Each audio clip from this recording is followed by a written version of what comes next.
right now.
So this is what I've been doing.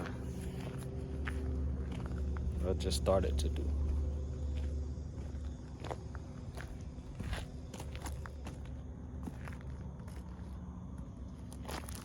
Yep, I am hauling for Old Dominion. Not just hauling for them, I'm working for them. Right now I'm doing a meet point here in Valdosta. And so far, like, this is my first day by myself. But it's the same as FedEx. You know, doing the same thing, but just with a different company. But their runs were not exactly the same, because with FedEx, you had to work that dock. But Old Dominion, they don't let drivers touch the dock unless you like really want to, or if you get hired as a combo driver. But me, I'm just a line haul driver. Man, they got so many places you can go. It's not even funny. But today I'm doing a Valdosta run. Tomorrow I'm supposed to do this run again. Last few times training, I went to Nashville, Tennessee. Dang, I'm not even keeping myself in the camera. Nashville, Tennessee. So, you know, this is what we're gonna be doing, man. This is where we at. And yeah, so I got a few more minutes for my clock to reset, if I can get just a few more hours. And then it's back on up the way. I don't know what I'm gonna do with my channel, man. I don't know. I don't know if I'm gonna just keep updating people with Old Dominion, or just go ahead and, stop uploading, because I was uploading for my journey with the owner-operator thing. So, being that I'm not doing that anymore, I don't know. I think I shouldn't. I think I should just keep it at that, but I don't know. Let me know what y'all think. Because I want to just stop, just because, I'm just working a job. Not just a job, but I'm working a job, but it's not the owner-operator life.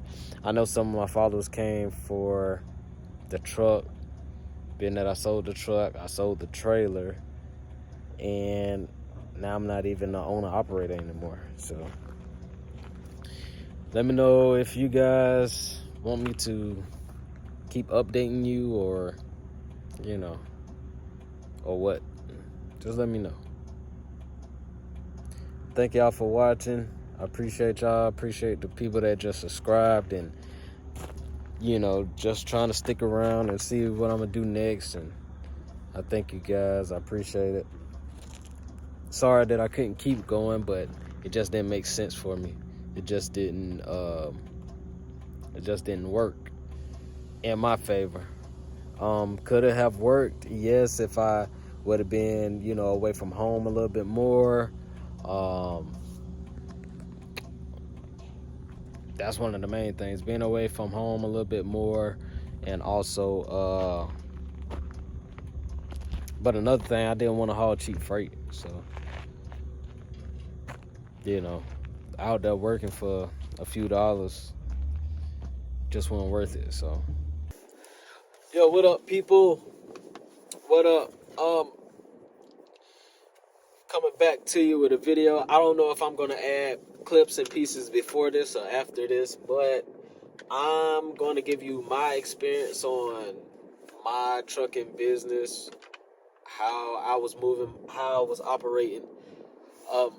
For most people, I'm sure they see or saw with the previous videos on my channel, I was hauling utility trailers, cargo trailers, right?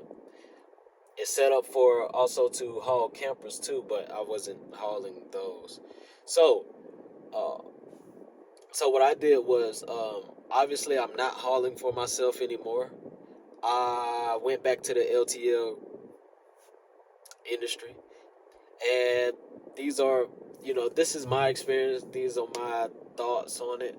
Actually, you can make a lot of money. You can make a lot of money depending on how you go about it, depending on where you live, who you know, and if you're a mechanic or not. For me, I got my reasons on why I let it go, right? So, in no shape or form, I'm not going to push anybody to not do this. I'm not going to, stop. I wouldn't stop anybody from trying to do this type of business. Just do your research. Please do your research. I know I did. I actually rode with one of my partners to see how this industry uh, works. This industry, in this division, I should say, when it comes to like the flatbed, or not flatbed, but I had like a low profile trailer. I might put some pictures up or videos, this, that, and the third. But hauling cargo utility trailers, right? Campers. Also, like I said, I didn't haul campers, mostly cargo and utility trailers. So I wrote down a few things on, you know, a few things on my experience and some of the reasons why I went back to the LTL or working a job, basically, not working for myself anymore.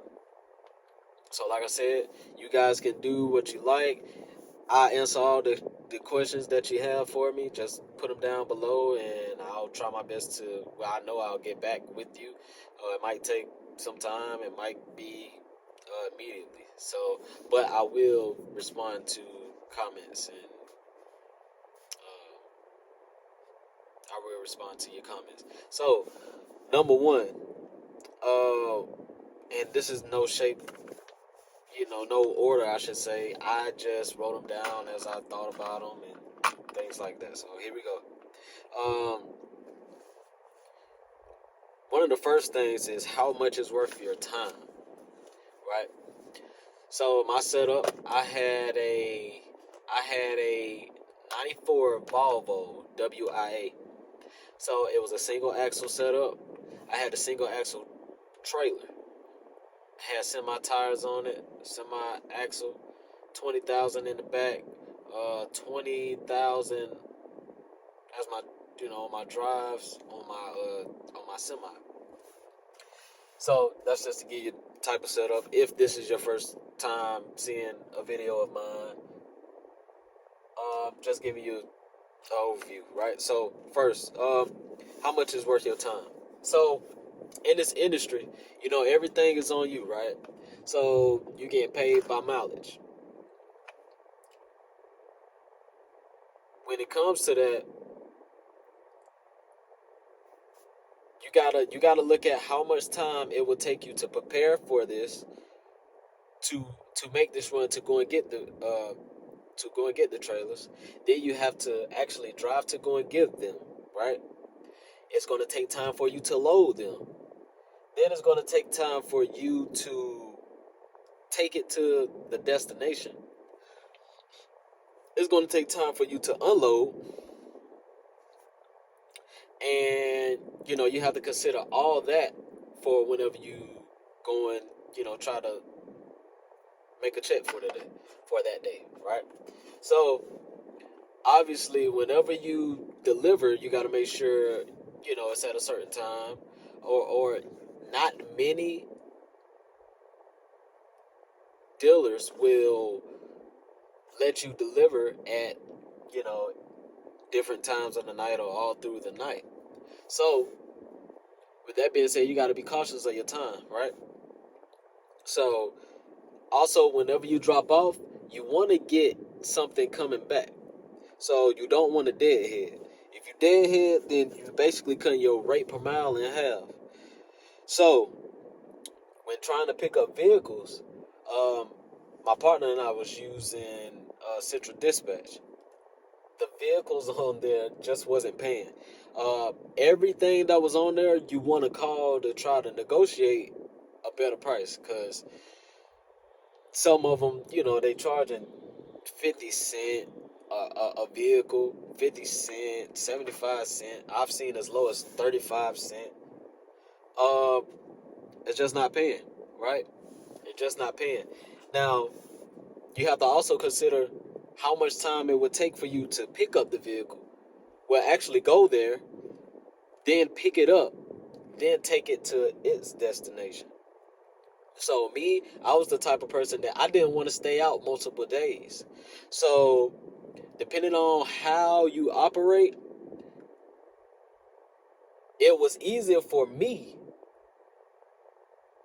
to go back and pick up my other load just dead head going back. So my highest rate per mile was, let's see, 375, right?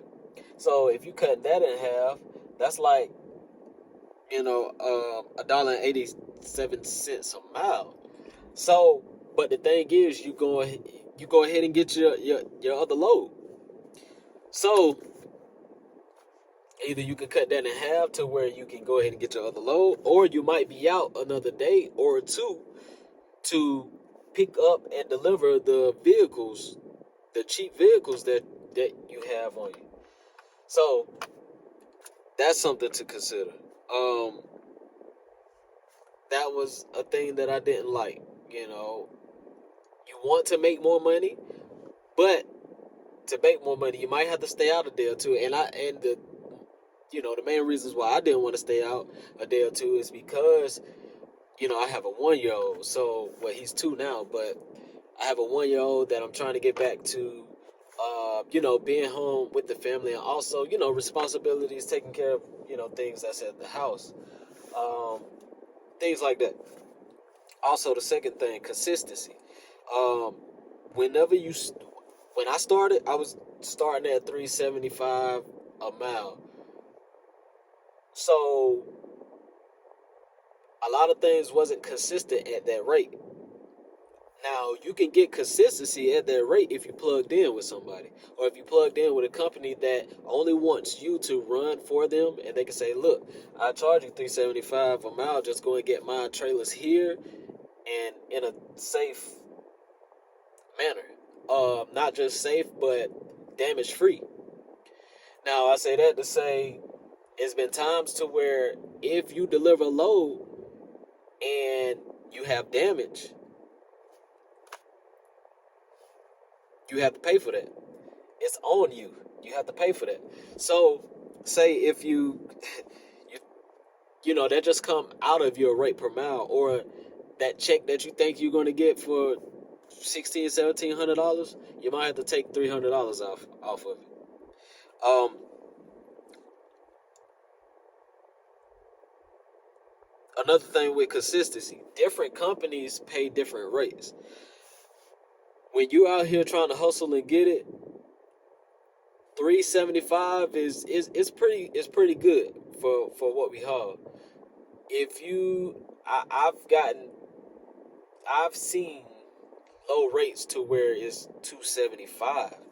I just can't haul that cheap. Um, I'll tell you one specific time.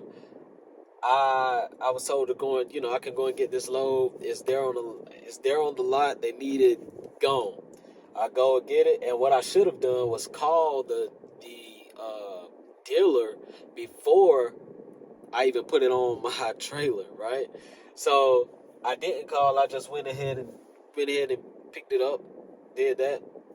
So I called and said, "Hey, I'm coming to deliver this load. My rate is 375 a mile."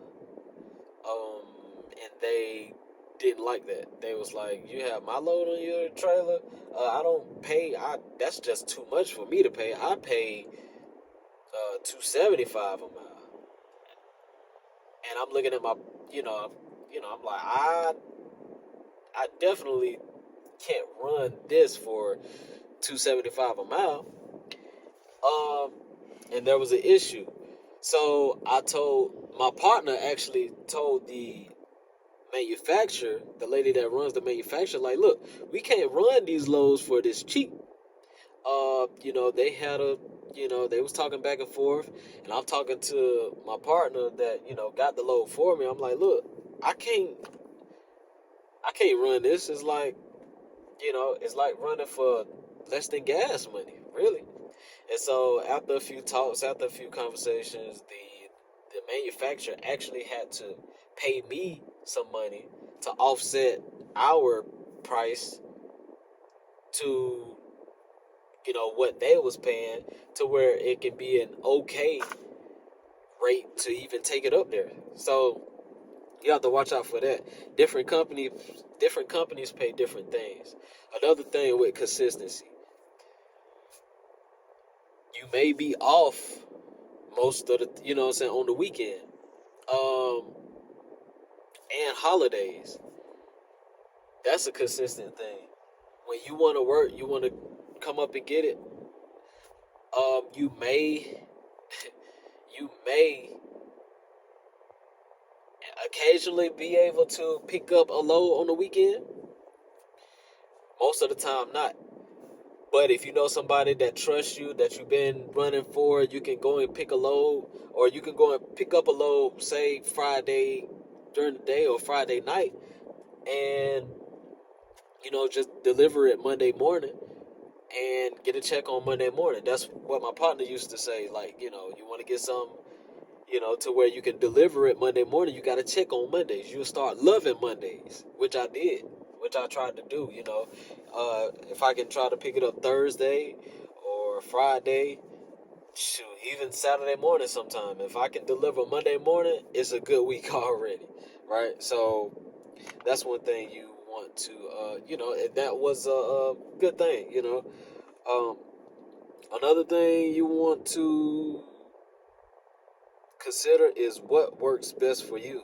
When it comes to your family, when it comes to sleeping in the truck, when it comes to if you're going to be out during the week, if you want to get a hotel, uh, that's just something to consider, because it can it, it can put a strain on you, or on your family. So just gotta think about those things.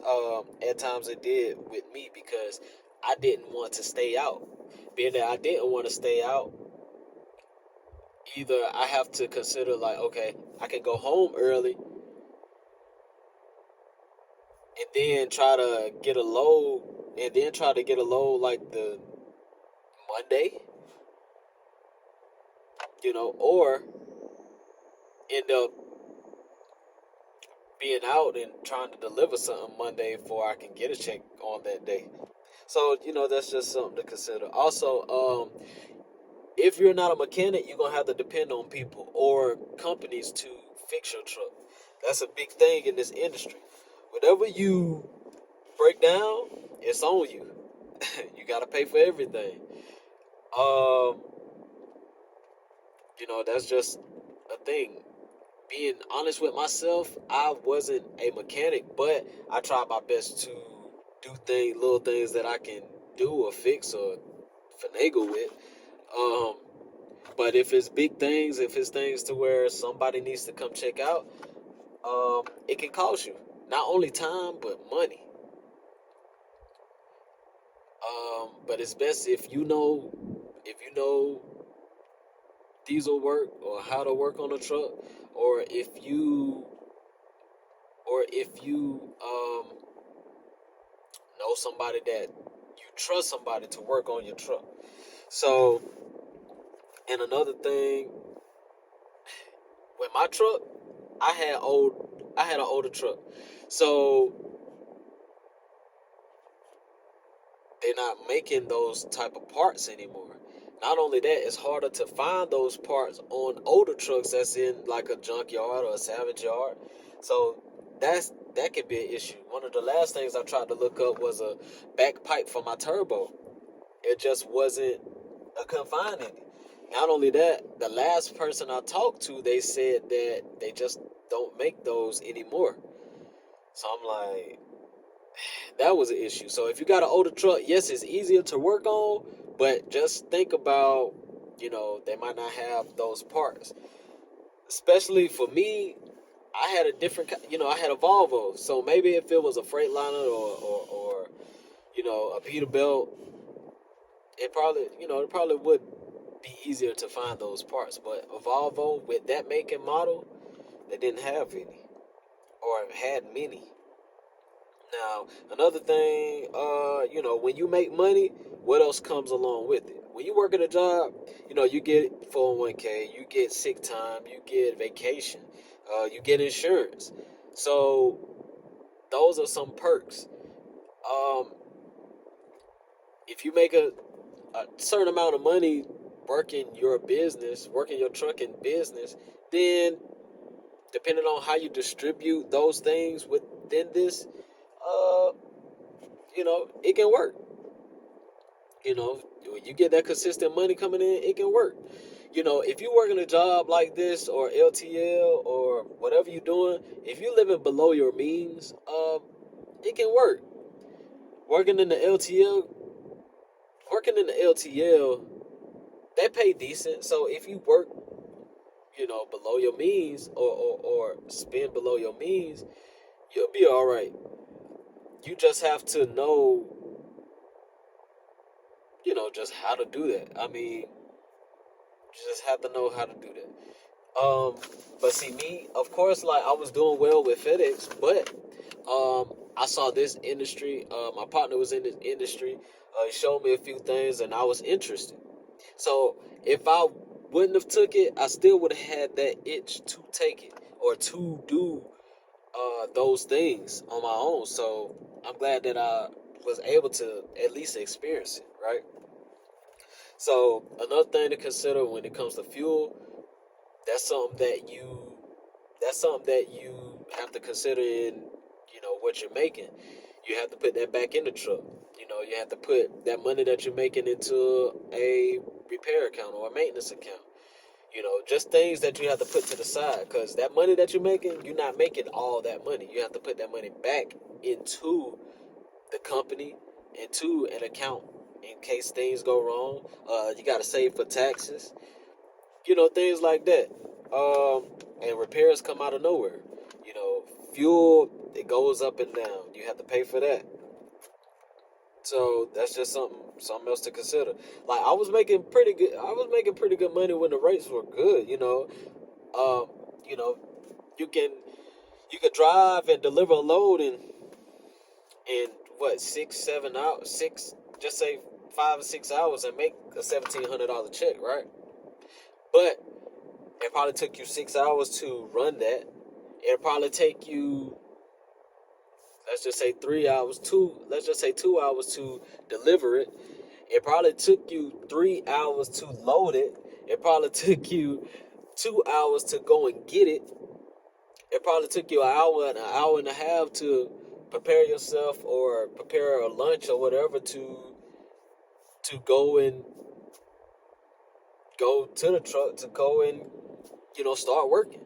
So it's a lot of things that you have to consider. Like I said, how much is worth your time, and you know the most I've made probably in 2 days.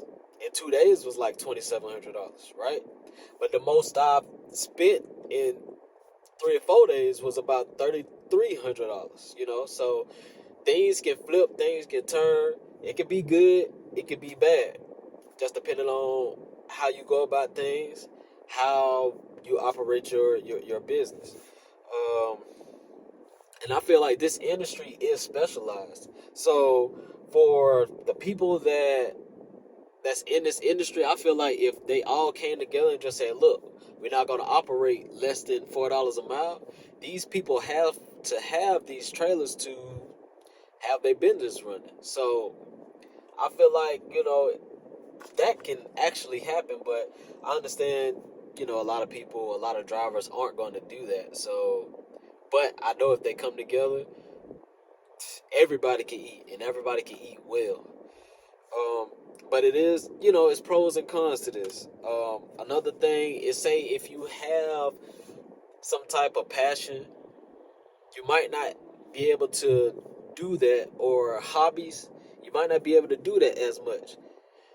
Um, it can keep you away from your family, you know. Um, and another thing, not only do you have to, it's gonna cost you to make adjustments to your trailer also. So I know with me, man, I had to get my trailer worked on numerous of times because you don't really know how your trailer is set up until you actually try to work with it.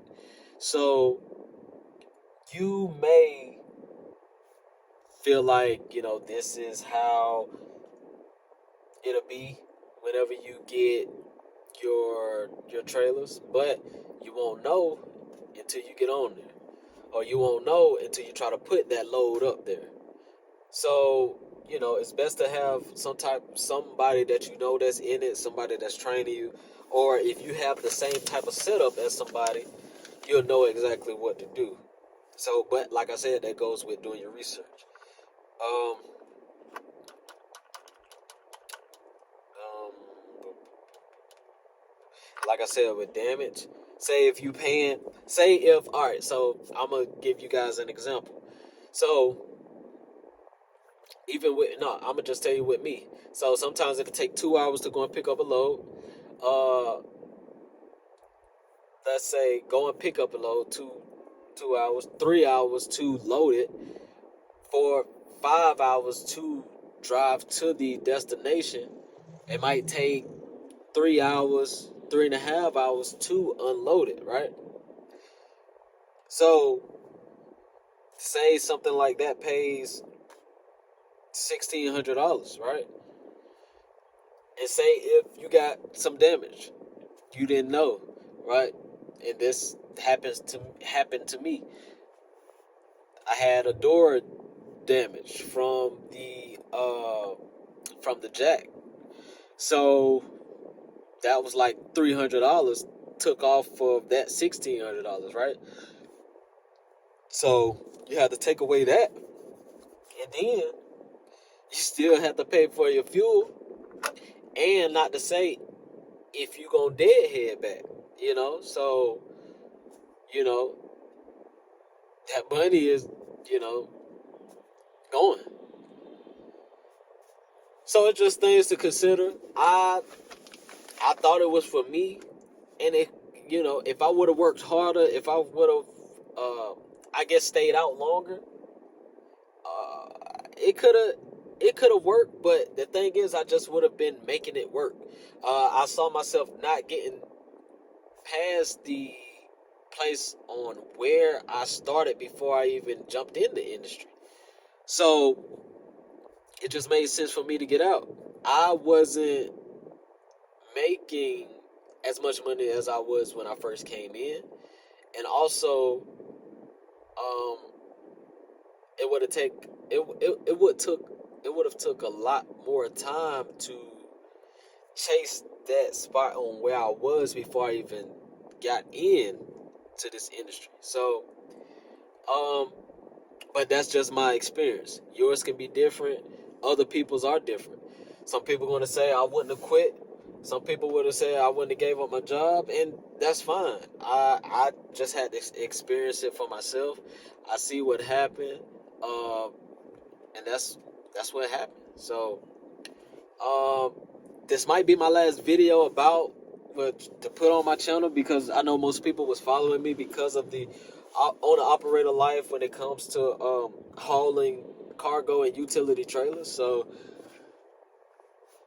yeah, that was my experience. I might well, it's up to you guys if you want to know why I didn't want to go why I didn't go back to FedEx Freight, or things like that. The experience here. Just let me know in the comments if you would like me to keep uploading, or if you want to know that type of stuff. So just let me know. Leave it in the comments. I want to thank you guys for the people that's just been patiently waiting. Thank you so much. I'm going to try to get these videos out, or if you guys want me to continue uploading, it's going to be a long video. I'm already at 25 plus minutes. But this is going to be a long video, but I'm just going to start using my phone. I wanted to start using my professional camera, but it's just easier to use this phone. I use the professional camera when, I'm getting paid for things, but, on my other side of business type things. But, hey, I can get this out quicker to you guys. Again, thank you guys for subscribing, liking my video, commenting. Thank you guys. I'll get back to you quick as possible, as soon as possible. So again, thank you guys. You guys have a great day, and possibly, we'll see you in the next one. So thank you so much. Appreciate it. I appreciate it.